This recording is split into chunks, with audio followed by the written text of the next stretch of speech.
السلام عليكم ورحمة الله. أنا جاي معنا عرفتي فيديو أتلو شركة ومرة كعيس وربحها وقبل النيران وكغير كشيء وردا كده عيدلك تشاينا ويكون ترتمى جامعة قبل أن نقول بسيط فسيري لكن عليه أهم سكرة ورك حارب إن شاء الله إن كله ذا سداع ورك Soomaalida waxaan u arkay videogaas inuu sheegayo mustawaha Soomaalida adduunka ka fahamsiiyay barnaamijyada qaarkood sida corruption sportiga idaacadaha waaweyn sida BBC lacag badan ay ku bixiyaan inay soo ogaadaan qofkan la keenay sababta lagu keenay meesha ku yimaado orodkan ma ahan orod muhiim orod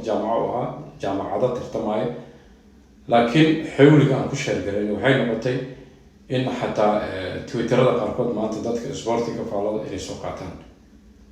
minis adiga u sheegay waxaan ahay corrupted waxaan ahay tug waxaan ahay kana ahay wala ogyahay Soomaaliya dowladeeda intuu qof ka qarsan tahay mar waxaan wax ku dooranaa qabiil madaxweynaha qabiil ku yimid wasaaraha prime ministerka xildhibaanada wasiirada wax dhan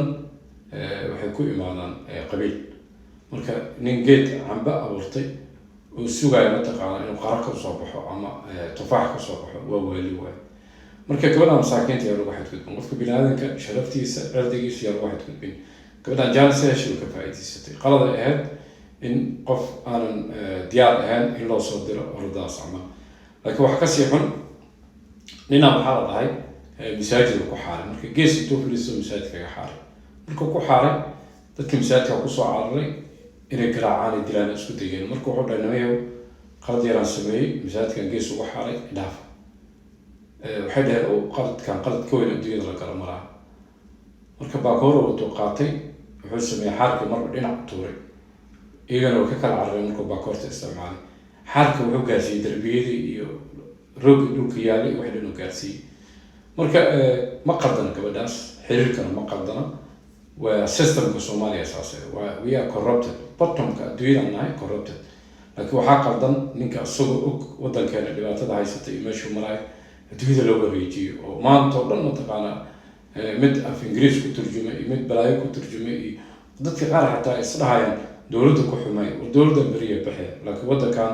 baaqisi ahana adduunka intuu jiro marka waa niyad waay please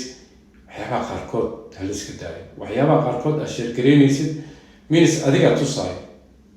waxa laga yaabaa Ingiriiska corruption inuu ka jiro laakiin ma arkaysid hadduu dhacana si kala loo xaliyaa. Salaam alaykum.